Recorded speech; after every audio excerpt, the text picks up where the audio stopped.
بسم الله الرحمن الرحيم. مرحبا بالجميع. دمان walaalaha islaamka soo joogtaan waa darsigii fan tarbiyada lamna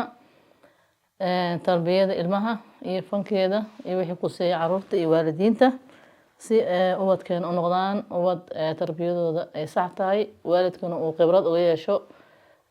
barbaarinta ubadkiisa. maanta waxaan ka hadlaynaa laba mawduuc yar yar. kan koowaad man alladhi yaxtaaju tarbiya الوالدين أو الأولاد يا أباهن مركه هرا تربية ilmaha ama waalidka yaa tarbiyada intay ka bilaabanaysaa yaa awla yaa horeeya marka hore ma ilmaha tarbiya laga rabaa oo la tarbiyeynaya mise waalidka awalan thumma alawlaad marka waalidiin badan inay wax tarbiyaan way rabaa laakiin ma daraaseynayaan mana akhrinayaan sida ilmaha loola dhaqmo iyo sida ilmaha loo tarbiyay iyo maraaxisha uu marayo waana tamaruba ku celino kaasumka macallin tahay ama goob macallin waxbarasho ay joogto waxyaabo xanuun badan ayaa ku dhex arkaysaa ilmaha dhexdooda iyo dhibaato ay haysato caruurteena Soomaaliyeed qaar ahaan waalidiinta kala tagay reerahoodii burbureen caruurtiina dad kale ay korinayaan ama waalidiinta adduunka ka tagay Ilaahay oofsaday caruurtoodina dad kale gacanta ku hayaan marka waalidka nool oo Ilaahay subhanahu wa ta'ala cimri uu siiyay nasiib u siiyay inay ilmahooda ay tarbiyeystaan inta tarbiyada aadan u kawa gashanin oo hawsheeda aadan maxay ahayd aadan gelin ama aad rabto inaad gasho daraasee sida wax loo tarbiyeeyo ilmuhu waa amaano min rabbil caalamiin Ilaahayna aqra u ku weydiinayo mas'uuliyadoodan adiga afka keentay oo dhashay aday ku saaran tahay ilaa ay maxay ahayd ay weynaadaan oo garaadsadaan oo dad maxay ahayd ismaamul kale ay noqdaan gabadhuna ay mas'uul yeelato la guursado wiilkuna uu shaqaysto iyo cimrigaada ku jiraya marka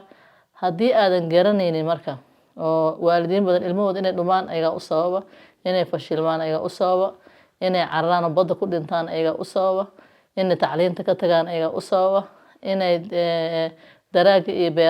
beerta galaan qamrada shiishada bartaan ayaga u sababa ana ma yaqaano sida wax loo tarbiyeeyo wuu iska dhalay mana daraasaynin marka taas keenaysa marka inuu cunugii uu maxay ahaato qadki iyo tarbiyada ka baxo marka waalid daa tahay waalidiinta aleena ha ku degdegina inaa adinka reerihiin iska burburisaan ay gabadhu ku orado inay aabi fureen ka dalbato oo ilmihii aabood ka ceeriso ay kaligeed wax koriso oo hadhow carruurta markay madaxa keenaan ay kala cararaan aabi inuu hooyadii si sahal ku diro oo maxay ahayd hooyadii reer kale u samaysto ayadana reer kale ay samaysto ilmihii wax macna daraa ku furo ama faragelin qoyska xagiis ka imaado reerka ku burburo caruurtiina hadhow markaas ayeeyo iyo qaraabo kale loo dhiibo la sir rabana ay noqon waayaan ama ay fashilmadaan ama ay tarbiyadooda ay baaba'do marka waalidka is haystaan waxaan leenahay is haysta oo isku dulqaata ilmihiina sida loo tarbiyeeyana barta tarbiyada waalidka ka bilaabanaysa kadibna ilmaha waalid dhisan al-abul mas'uul wal ummu naadija labadaas qofood ayaa wax barbaarin kara aaba mas'uula oo caruurtu inuu mas'uul yahay garowsan oo ilmaha in Ilaahay kula xisaabtamayo og oo ilmihiisa u xamaalanayo u shaqeysanayo oo ilmihiisa dhexda u xiranayo maxay ahaato yaa wax soo saari karo oo yaa wax dhaqaalihii nolosha ku soconaysa sameeynayo hooyo bisil oo tarbiyada u bisil oo guriga u fadhida ilmihii oo tarbiyeynaysa yaa labadaba yaa ilmihi yaa ubad saalix soo saari kara marka tarbiyada waalidka ka bilaabata kadibna ilmaha موضوع labaad الأسلوب الجبري ina ilmaha xoog u adeegsato mar walbo samee hadaa samee weysana saana ku yeela samee wata hadii maxay ahayd ilmaha rishwa loo samee hadaa samaysan waxaana ku siina in ilmaha dhow nolosha ka ridaysa kan ina maanta usluub tahdiid isticmaasho jabri qasab waxaan samee hadaa samee weysana waxaas la kulmaysaa waa ku gowrac kala goyna saana ka dhiga ayadana waxay keentaa in ilmahu ay fashilmaan ay kala cararaan ayadana usluubka jabriga ah oo cunuga xoog ina u adeegsato oo dictatornimo kula dhaqanto way baaba'daa tarbiyada ilmaha way baaba'daa ama hataa haduu kula sii joogo colaad iyo